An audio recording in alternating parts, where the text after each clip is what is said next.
Hi to all, वणक्कम। सभी को मेरी ओर से नमस्ते एंड स्वागत है आप सबका इस वीडियो में। And in this video we are going to solve a quiz on Christabel. Christabel is one of the most important poem written by one of the most important poet. अब मैं बता नहीं सकती क्योंकि हमारा पहला क्वेश्चन ही इससे रिलेटेड है. So without any due let's get started. And also at the end of the quiz I need you all to mention your marks in the comment section. So the first question is who is the author of the poem Christabel. तो सबसे पहले पूछा है कि भाई जो poem Christabel है वो किन्होंने लिखी है. And the correct answer is that this poem Christabel is written by Samuel Taylor Coleridge. Samuel Taylor Coleridge जो कि रोमांटिक एज से बिलोंग करते हैं, he is the one who has written the famous poem titled as Christabel. Christabel is what? Is it a completed epic poem है या फिर वो एक अनफिनिश्ड नेरेटिव पोएम है which is written in 2 parts, और is it a sonnet या फिर is it a dramatic monologue? जल्दी से बताओ what is the correct answer of this question. तो जो क्रिस्टाबेल है written by S.T. Coleridge is neither an epic poem, ना ही एक सोनेट है और ना ही ये ड्रामेटिक मोनोलॉग है. The correct answer over here is beta option, that is this is an unfinished narrative poem. यानी कि जो S.T. कॉलरिज है उन्होंने क्रिस्टाबेल लिखनी स्टार्ट की, लेकिन वो कंप्लीट होने से पहले ही उनकी मृत्यु हो जाती है. And we see that Christabel is a poem which is written in 2 parts. You will have to keep this in mind that this is an unfinished poem, यानी कि complete poem नहीं है. तो हमें complete story नहीं पता Christabel में आखिर आगे होता क्या है. In which year the part 1 of Christabel was written? Now this is a little tricky question क्योंकि इतने सारे years होते हैं और generally हमें नहीं याद रहते. And I wouldn't even think that this question can ever be a part of the question paper. It shouldn't be wisely. But you never know कि वो क्या पूछ लें. So therefore you need to remember that Christabel was a poem जो part 1 है वो कौन से ईयर में लिखा गया था. सो the correct answer over here is beta option, that is 1797 में जो पार्ट 1 है क्रिस्टाबेल का वो लिखा गया था 1797. चौथे क्वेश्चन की ओर आते हैं. Where does Christabel go at midnight? So इसमें जो क्रिस्टाबेल है वो एक लड़की है, वो रात में कहाँ चली गई?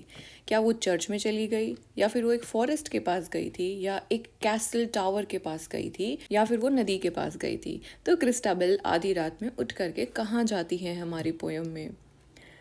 The correct answer is that she goes to a forest near an oak tree. वहाँ पर वो एक जंगल में जाती है, एक ओक ट्री के पास जाती है. Whom does the Christabel meet in the forest? Christabel जब जंगल में गई आधी रात को उठ करके, तो वहाँ पे क्रिस्टाबेल को कौन मिले?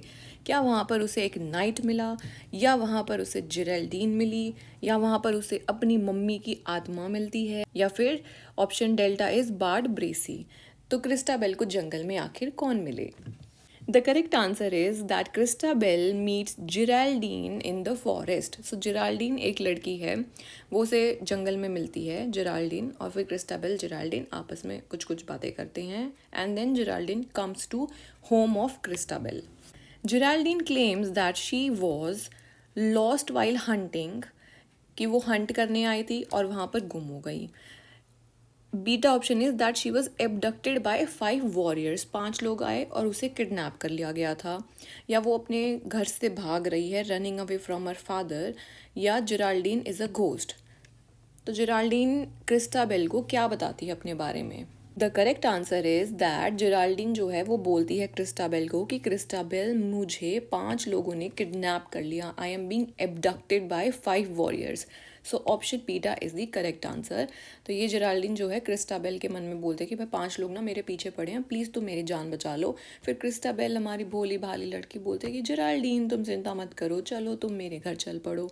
और इस तरीके से जेराल्डीन पहुंच जाती है क्रिस्टाबेल के घर. What is Christabel's father name? अब क्रिस्टाबेल जब अपने घर में आए, उसके घर में एक उनके पिताजी रहते हैं और क्रिस्टाबेल रहती हैं. तो उन्हें पूछा है कि क्रिस्टाबेल के पापा का क्या नाम था. क्या उनके पापा का नाम रोलैंड है, और इज़ इट सर लियोलाइन, या फिर बैरन ब्रेसी और Gerald? The correct answer is sir Leoline. जो क्रिस्टाबेल है उनके पापा का नाम है sir Leoline. Which animal shows uneasiness? अब वहाँ पर पोएम में कौन सा एनिमल है जो कि अनईजीनेस की फीलिंग दिखा रहा है? क्या वहाँ पर कोई उल्लू है, या फिर वहाँ पर है बिच, या घोड़ा है, या फिर रेवन? रेवन जो है इट्स अ बर्ड. तो कौन सा जानवर दिखाया गया है इन the poem Christabel? The correct answer is that there comes a bitch. The bitch is the correct answer. Although we also see the mention of owl in the poem too, but that is on the later stage. Initially उसमें bitch का symbol use किया गया है, फिर उसके बाद owl का भी symbol use किया गया है to show that horror impacts in the poem. Christabel goes into the forest too. अब जो क्रिस्टाबेल आधी रात में उठ करके जंगल में गई, तो हमसे पूछ रहे हैं कि भाई क्रिस्टाबेल आधी रात में जंगल में क्यों गई। टू मीट हर लवर, क्या वो अपने प्रेमी से मिलने गई है छुप छुपा करके, या pray for her absent knight, कि उसे किसी से प्रेम है and that knight is not there and she has gone to pray for that absent knight. Charlie option is escape the castle, क्या वो अपने घर से भागने की कोशिश कर रही है, या फिर she has gone in the midnight to hunt animals, की वो जानवरों का शिकार करने गई आधी रात में। तो सवाल है कि भाई क्रिस्टाबेल आधी रात में जंगल में क्यों गई।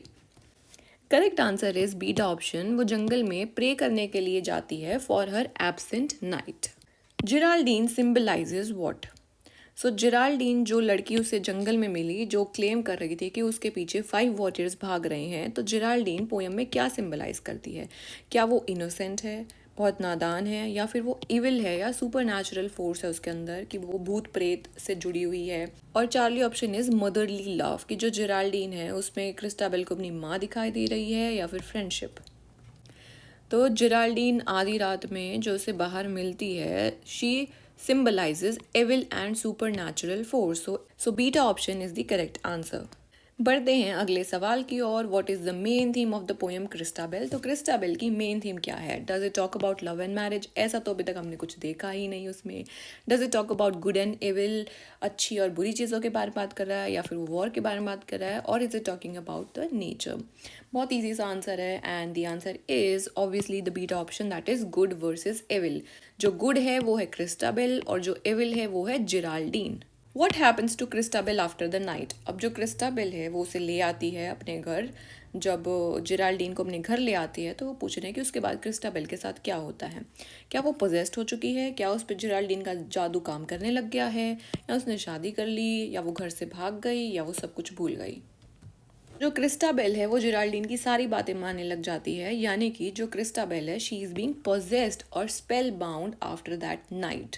Who is Bard Bracy in the poem? So we have new character that is Bard Bracy. अब Bard Bracy क्या है, क्या वो लवर है क्रिस्टाबेल का, क्या वो कैसल बार्ड है विद प्रोफेटिक ड्रीम, जो उसे आगाह करता है कि भाई Geraldine is not a good person, या तुम्हारे साथ ऐसे कुछ विची काइंड ऑफ थिंग्स होने वाली हैं, या उसके पापा हैं या उसके दुश्मन हैं। तो उसके पापा तो हो नहीं सकते क्योंकि वो तो लियो लाइन है, हमने पिछले वाले क्वेश्चंस में देख ही लिया।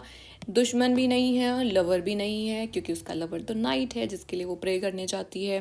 सो the correct answer is beta option, कि वो एक कैसल बार्ड है विद प्रोफेटिक ड्रीम, जो कि क्रिस्टाबेल को कुछ बुरा होने के बारे में संकेत देता है। Bard Bracy. Bard Bracy dream involves. अब बार्ड ब्रेसी का क्या वो देखता है कि एक लॉयन क्रिस्टाबेल पे अटैक कर रहा है, या वो देखता है कि जो एक स्नेक है वो एक डव के कुंडली मार के उसको मार दिया, स्ट्रैंगलिंग अ डव, या फिर Charlie option is a storm destroying the castle, पूरा एक तूफान आया है जिसकी वजह से जो कैसल है वो डिस्ट्रॉय हो चुका है, या फिर a ghost who is warning sir Leoline. Sir Leoline कौन है, he is the father of Christabel. So the correct answer is that जो बार्ड ब्रेसी है उसके सपने में आता है कि एक स्नेक किस तरीके से एक डव जो एक बर्ड है उसको स्ट्रैंगल कर रहा है। Christabel is a poem which is famous for its archaic language और इरेगुलर मीटर इस्तेमाल किया गया है, या जो पोएम है वो आयम्बिक पेंटामीटर में लिखी गई है, या उसके अंदर हमें ह्यूमर देखने को मिलता है, और do we find satire in the poem. देखो सटायर है ही नहीं उसमें, ह्यूमर है नहीं, क्योंकि हमने सारे उसमें गॉथिक एलिमेंट्स और सुपर नेचुरल एलिमेंट्स हैं। So the correct answer is archaic language and irregular metre is something that we find in the poem Christabel. अगले सवाल पे आते हैं, that is Christabel says Geraldine is what. Christabel क्या बोलती है जिराल्डीन के बारे में, कि जिराल्डीन क्या मेरी दुश्मन है, या वो मेरी दोस्त है, या उसे बोलते हैं कि तुम यहाँ से चली जाओ, या फिर क्रिस्टाबेल जिराल्डीन को बोलती है कि भाई तुम एक विच हो, यानी कि यू आर अ चुड़ैल। तो क्रिस्टाबेल जो है वो जिराल्डीन को अपना दोस्त मानती है। जब वो दोस्त मानती है इसलिए वो उसको घर में ले आती है, क्योंकि उसे बड़ी चिंता होती है कि जो 5 वॉरियर्स है वो जिराल्डीन के साथ कुछ बुरा ना कर दे। तो क्रिस्टाबेल को लगता है ना Geraldine is my friend and I will take you to my house. फिर जिराल्डीन आकर के लियोलाइन से मिलती है। लियोलाइन क्रिस्टाबेल के पापा थे। The poem ends with what. आखिरी में कुछ रिजोल्यूशन हमें देखने को मिलता है, या अनफिनिश्ड पोयम है, या आखिरी में हम देख रहे हैं जेराल्डीन की शादी हो रही है, या फिर क्रिस्टाबेल की शादी हो रही है, या फिर कोई मर गया है। क्या क्रिस्टाबेल मर गई है? क्योंकि उस पर काला जादू तो कर ही दिया था जेराल्डीन ने। So the poem ends with what?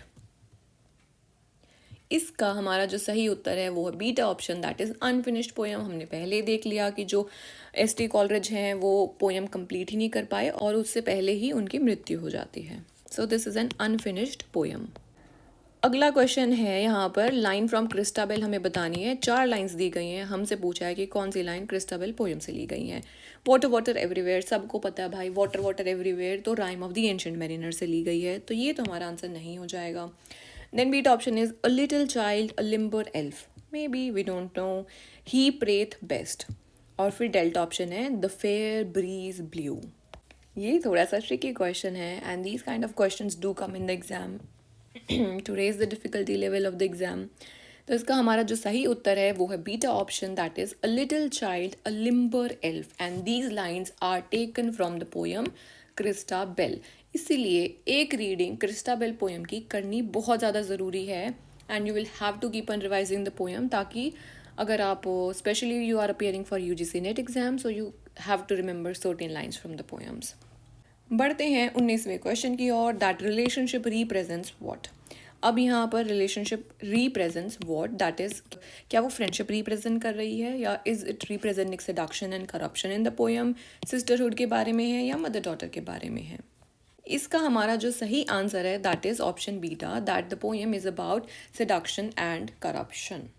Friendship नहीं बोल सकते, क्योंकि देखो क्रिस्टाबेल को लगता है कि जेराल्डीन उसकी दोस्त है, पर later on she realises that Geraldine is a witch, and Geraldine के लिए क्रिस्टाबेल कोई मायने नहीं रखती, तो उसकी कोई दोस्त नहीं है। She tries to seduce Christabel, and it is about the corruption. इसी के साथ हम आते हैं अपने आखिरी क्वेश्चन पर, that Christabel was a poem which is published in which year. The correct answer is 1816। 1816 में क्रिस्टाबेल जो पोयम है वो पब्लिश की गई थी। अगर आपके मार्क्स आए हैं 17 से 20 के बीच में, 17, 18, 19, 20, then you really have performed well in the quiz. I think you need a little revision अगर आपके मार्क्स 17 से कम हैं, and all the best for your exams. Keep preparing well, keep smiling, take care of your health, and don't be stressed out. Just stay happy, and goodbye to all.